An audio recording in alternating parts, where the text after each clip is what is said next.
How about now? Is that any better? It looks like possibly. Yes, hopefully. Thank you all for weighing in. I appreciate it. Yeah, it looks like now we should be good to go, hopefully. But yeah, there's the latest spaghetti modeling on Melissa. And again, Fox Local will be right back. Stay with us on Facebook and YouTube. We'll take a little break from Melissa. We'll pop up our question of the day again. We don't want anybody to miss the breakdown of Melissa. So this is our question of the day. If you have not seen it yet, have you carved a pumpkin yet? We're kind of keeping on our Halloween trend this week as we're now under 2 weeks away from Halloween. I cannot believe that we're this close to Halloween. It feels like this month has gone by so fast. I'm not sure if you feel the same way, but I feel like it's just been a blur, and it's next Friday already. So if you haven't gotten your Halloween decorations, you haven't gotten your costume, time is certainly ticking. That is for sure. Now, if you have friends or family in the Caribbean, whether that be in the DR or in Haiti or in Jamaica or in Cuba, make sure they're staying tuned for the latest forecast because, again, there's still a lot of uncertainty with this, and we're going to continue to try to fine-tune these details little by little tweaks certainly on the table as we head through the next few days. But at least right now we have Melissa, and we'll continue to gather more data as the hurricane hunters continue to go in and survey this system, survey Melissa as a whole, and that'll continue to give us more data here in the Storm Center for us to get to you. But at least right now, it seems like indirect impacts a good bet, and it's just too early to say direct impacts for Florida. But it seems like the Caribbean is certainly going to get dumped on. Torrential rain, potentially in the feet of rain in portions of the Caribbean, across Hispaniola, potentially Jamaica, and potentially Cuba as well. We'll be back in just about 10 seconds on Fox Local. So hopefully you kind of popped on to Facebook and YouTube if you wanted to weigh in. You had a question that you wanted us to answer. But now that we're getting back from our break, welcome back, Fox Local friends. Let's go through at least the potential intensity with this. And again, there's even some question marks there.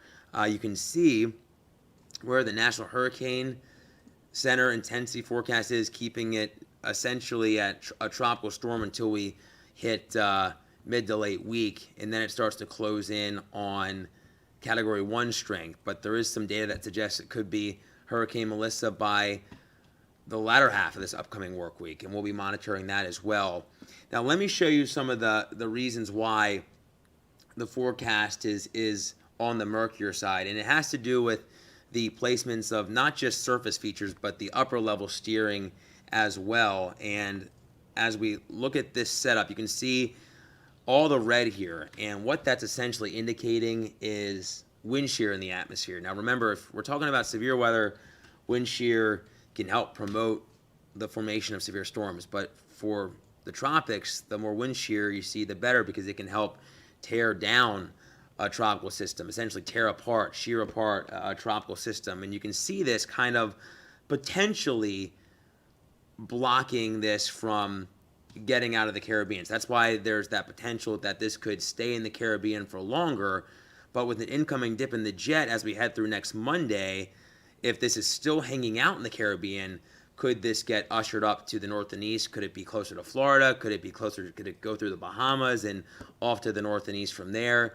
There's just a lot of factors that we're going to have to try to watch and see how it plays out, because it's just, as we've talked about, it's just too soon to say that we couldn't have any sort of impacts here at home, here locally across the Sunshine State. But it certainly seems like indirect impacts are a good bet.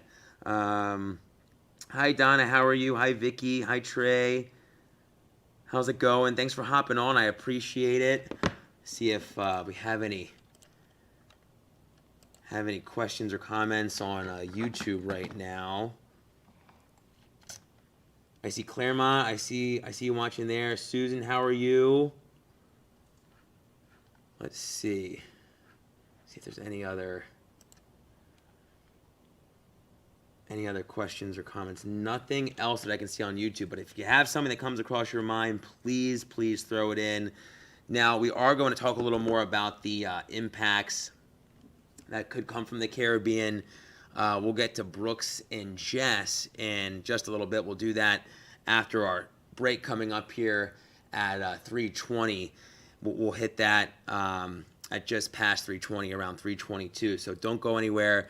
But you can see this incoming cold front that's going to be moving our way. Right now, not a lot of moisture associated with this. We can see some showers and thunderstorms across the deep south, moving through southeast Texas, central Louisiana, into Alabama and Mississippi, northwest Georgia. But for us, it looks like this is going to essentially fall apart as we progress through midweek. We're still going to get the good impacts of the cold front, a break from the humidity, a bit of a cool down. So if you're looking for that, maybe you're here on vacation and looking forward to some comfiness, we'll definitely have that as we head through Thursday and Friday. But it doesn't look like we're going to see really much rain from this. So it's great for the theme parks. If you're going to Disney, if you're going to maybe Universal, SeaWorld, the beaches, aside from the conditions in the water being a bit rough, at least it'll be nice to hang out and sunbathe.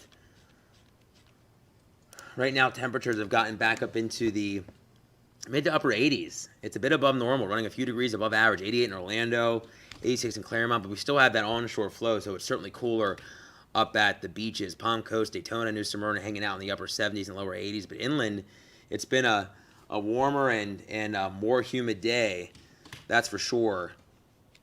And we're going to have that sticking around as we hit midweek. Dew point wise, you can kind of see the difference.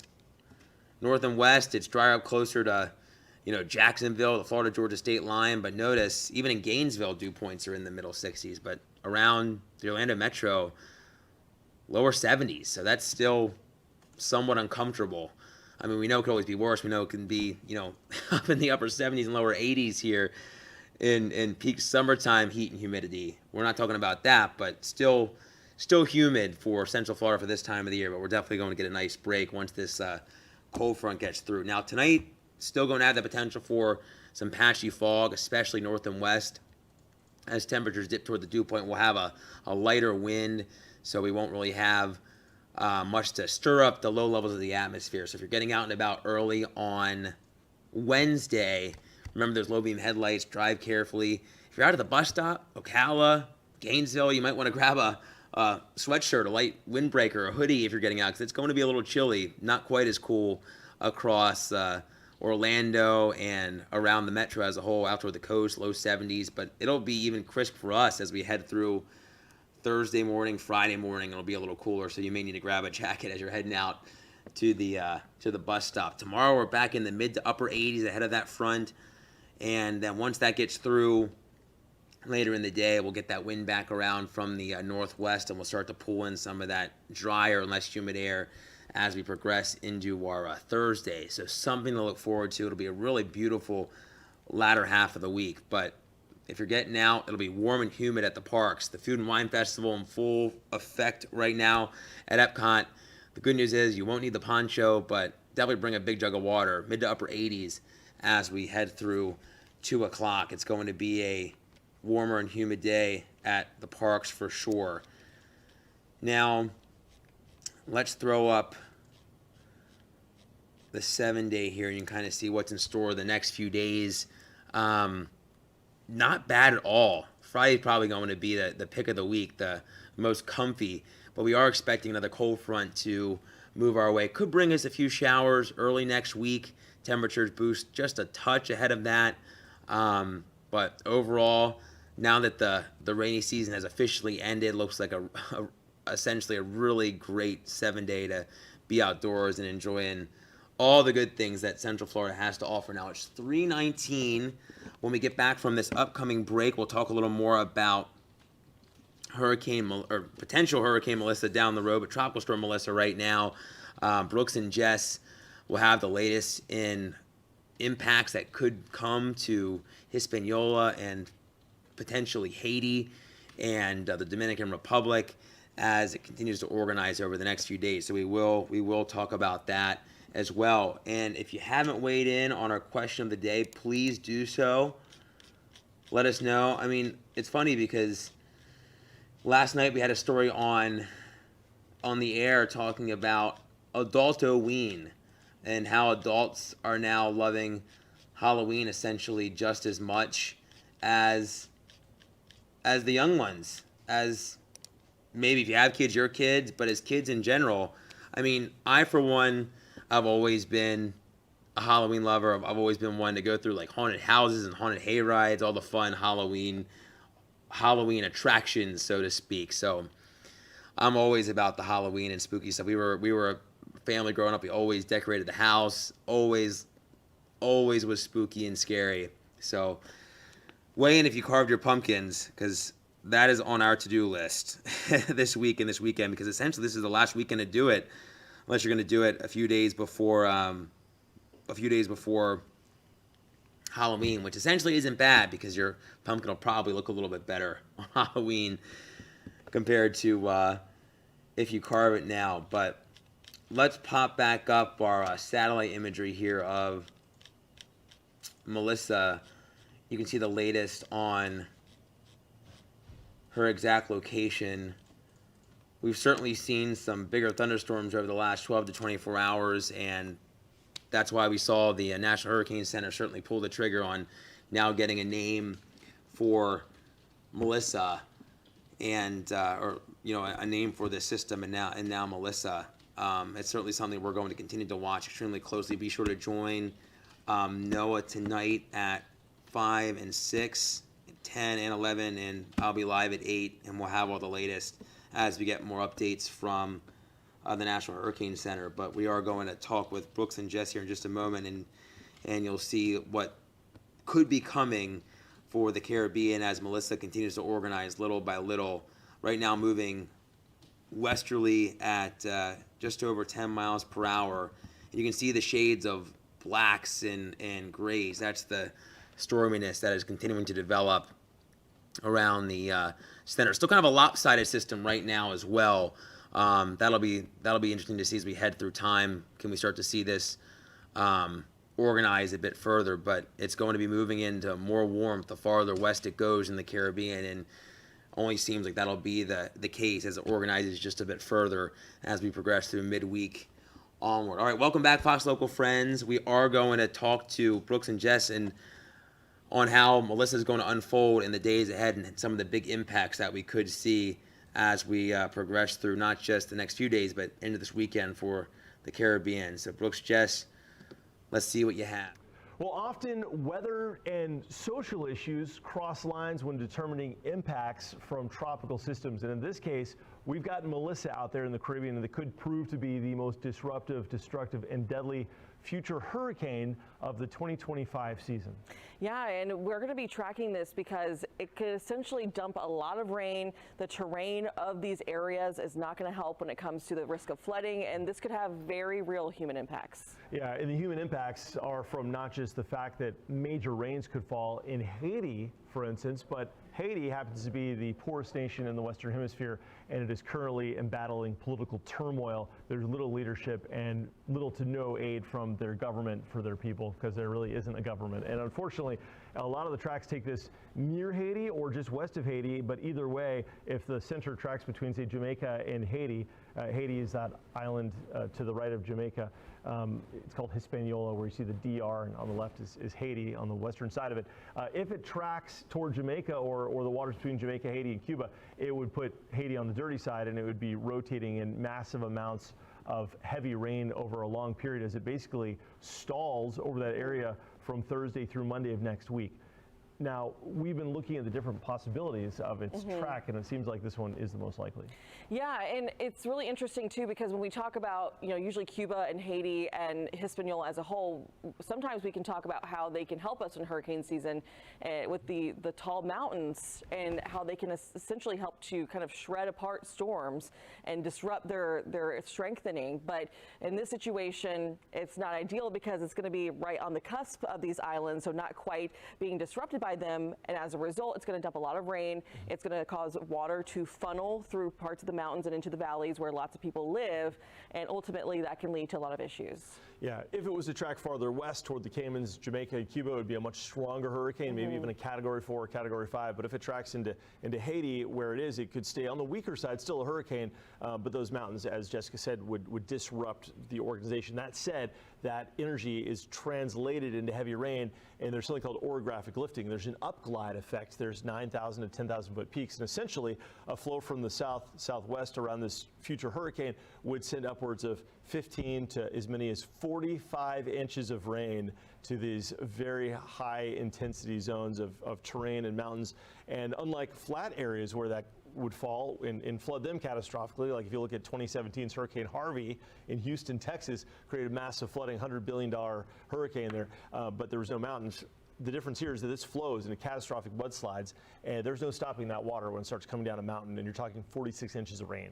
Yeah, and we're talking over a short span of time too. So that's another part of the problem in the equation. So this is going to be a situation that hopefully they can prepare as best as possible. We talked about Bermuda before, how they have all these special building codes, and their landscape and the terrain kind of helps them in terms of protecting them from hurricanes. This is almost like the opposite, where they're just not quite as set up for that.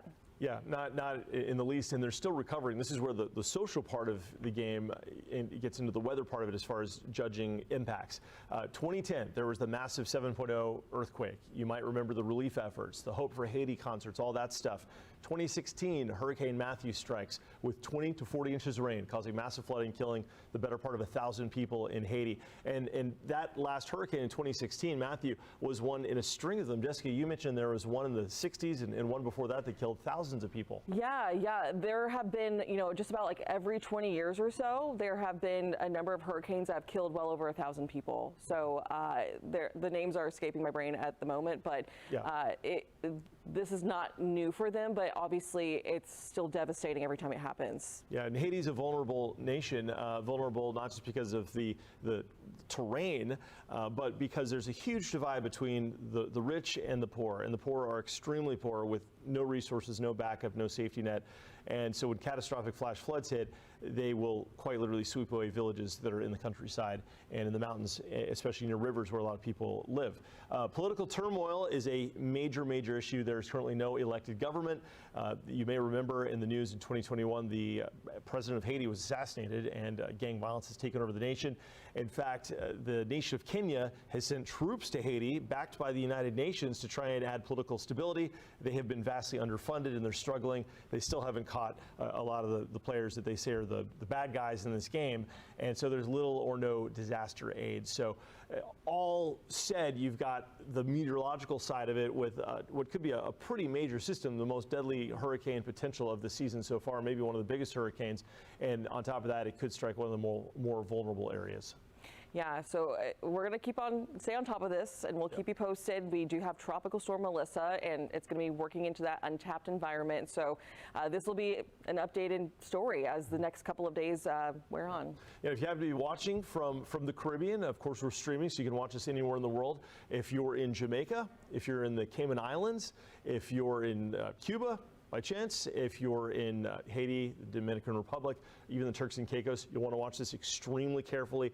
This is a threat in progress, and all of those mentioned locations are at threat. If it tracks farther west, there would be a huge impact to potentially the Cayman Islands. The last big one there was 2008's Hurricane Paloma that did a lot of damage to Cayman Brac and to Cuba. So, our storm team's on it, of course, and with that said, guys, we'll toss it back to you, but it's that bridge of when weather meets social issues that make systems like this so difficult to forecast for, not just meteorologically, but also for the impacts.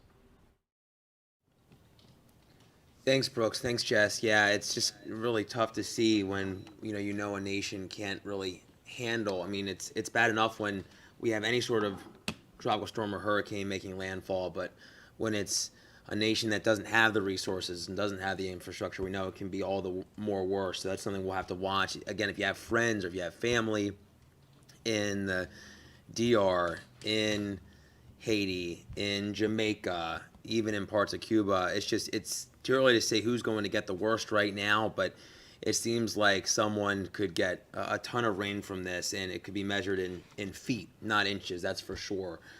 But it is 3:29, and we appreciate you joining us for Fox 35 Weather Plus. Again, we'll be live at 3 p.m. on Wednesday and each and every weekday for all the latest in the weather world. We hope you have a great day and stay safe. We'll see you tomorrow. Well, often weather and social issues cross lines when determining impacts from tropical systems. And in this case, we've got Melissa out there in the Caribbean that could prove to be the most disruptive, destructive, and deadly future hurricane of the 2025 season.